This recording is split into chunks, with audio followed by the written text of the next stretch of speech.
तो दोस्तों, नरेंद्र मोदी कर्नाटका के चुनाव में अब वोट मांगने के लिए संविधान की दुहाई देते नजर आए, संविधान की बात करते नजर आए। कल तक तो वो आतताई बजरंग दलियों के साथ खड़े थे, बलियों की नहीं कर रहा हूं, बजरंग दलियों के साथ खड़े थे। लेकिन लगने लगा कि इसका कोई असर होने वाला नहीं है। ये इस खतरनाक खेल को देश जान चुका है। रिस्पांस नहीं मिला तो नया सगुफा लाए।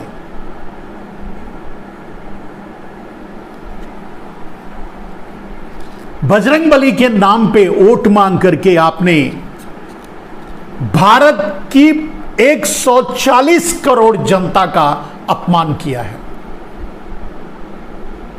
और कम से कम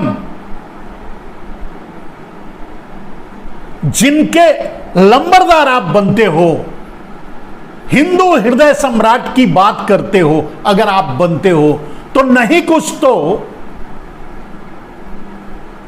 लगभग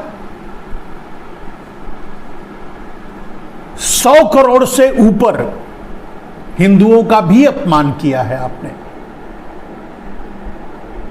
बजरंग बली को चुनाव में घसीट करके, बजरंग बली के नाम पर वोट मांग करके। वैसे ये तो पता है चुनाव आयोग कुछ करेगा नहीं, कोई कार्रवाई नहीं करेगी, कोई सुनवाई नहीं होगी, ये सब जानते हैं, हम जानते हैं, आप जानते हैं। वहां तो आप ही आप हैं।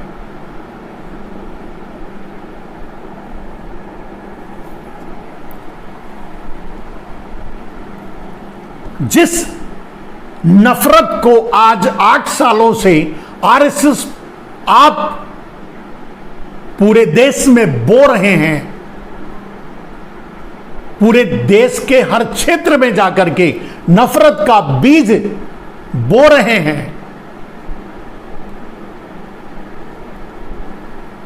उसको काटना पड़ रहा है आम आदमी को।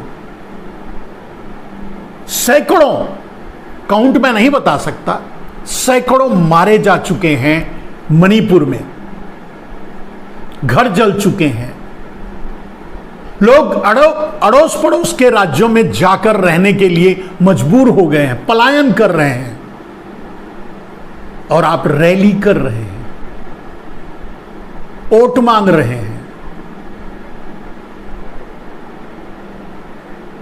रोड शो कर रहे हैं। आप प्रधानमंत्री हैं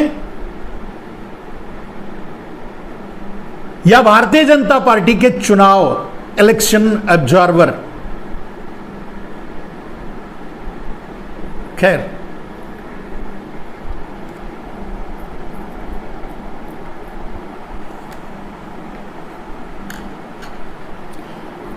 खाप पंचायतों ने, किसानों ने जो निर्णय दिया है उसको ध्यान से नहीं, सब रोड शो कर लेना तो मोदी जी अकेले में उसे देख लेना, सुन लेना।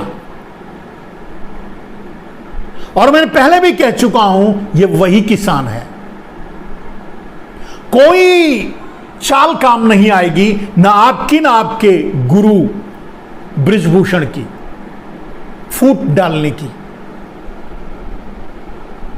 अभी तो यह पहला स्टेज है, जब छोटे पहलवान बड़े पहलवान की बात हुई, आगे तो और पहलवानों को पहलवान न मानने की बात हुई।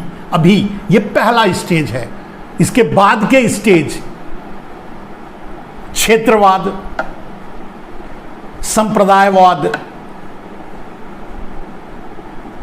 नक्सलवाद, आतंकवाद, न जाने कौन कौन सा वाद आप इसमें घुसाएंगे, लेकिन उनको न्याय नहीं देंगे। इस देश में कभी किसी को कहीं कोई न्याय नहीं मिलेगा, और यही आप पूरे देश को बताना चाहते हैं, बता रहे हैं। ये देश समझ क्यों नहीं रहा है, ये नहीं समझ में आता। जिनके हाथों में, जिन 80 करोड़ लोगों के हाथों में 5 किलो अनाज का भीख का कटोरा आप थमाए हैं, उनको कम से कम ये बात क्यों नहीं समझ में आ रही है, मैं खुद भी नहीं समझ पाता।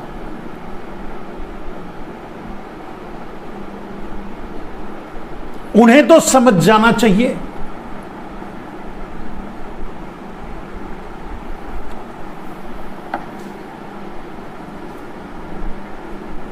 खाप पंचायतों ने 15 दिन का टाइम दिया, 21 तारीख तक का टाइम दिया है। देख लीजिए नरेंद्र मोदी जी। और वैसे भी चुनाव से जब वापस आ रहे हैं, तब तक तो आ जाएंगे, जब आ रहे हैं तो बुलडोजर लगा दीजिए, कीले ठोकने के लिए डंपर्स, बुलडोजर्स, बोल्डर्स, रोडें खुदवा दीजिए। जो तैयारी करनी है कर लीजिए। उस समय तो अचानक करना पड़ा था, पहले से कर लीजिए, क्योंकि इस बार भी वही होगा। नरेंद्र मोदी जी, हम किसान हैं। अगर हम अपनी जमीन और बेटी को बराबर मानते हैं, ना ही हम अपनी जमीन पर आंच आने देंगे, ना ही हम अपनी बेटी पर, और उसके लिए किसी भी हद तक जा सकते हैं, क्योंकि हम किसान हैं। हमारी बेटियां हमारी मर्यादा होती हैं, हमारा मान सम्मान होती है, हमारे लिए सब कुछ होती हैं। और हम जब अपने जमीन के लिए, ये मैं किसानों के लिए कह रहा हूं मोदी जी, जब किसान अपनी जमीन के लिए 11 महीने तक दिल्ली को घेर कर बैठा रहा, धैर्य से, 700 किसानों ने अपनी शहादत दे दी, जिन्हें आप किसान मानने के लिए तैयार नहीं हुए, जिन्हें आप श्रद्धांजलि देने तक की परमिशन नहीं दी संसद में। मैं उनकी बात कर रहा हूं। वो जमीन थी, और ये बेटियों की लड़ाई है, सम्मान की लड़ाई है, मर्यादा की लड़ाई है। मोदी जी, भारत की जमीन छोटी पड़ जाएगी,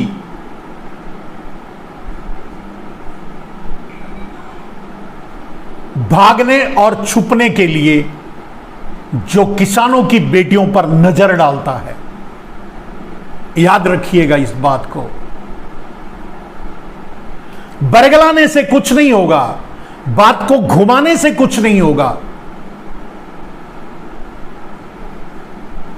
छोटे और बड़े पहलवान में बांटने से कुछ नहीं होगा। प्रदेश ये तो सिर्फ हरियाणा की हैं, या ये सिर्फ, इससे भी कुछ नहीं होगा। जो किसान आंदोलन से आपको अनुभव हुआ है, वो अनुभव उससे कई गुना ज्यादा बड़ा अनुभव नरेंद्र मोदी जी आपको इस बेटियों के सम्मान की लड़ाई में देखने को मिलेगा। आज के लिए बस इतना ही। जय हिंद।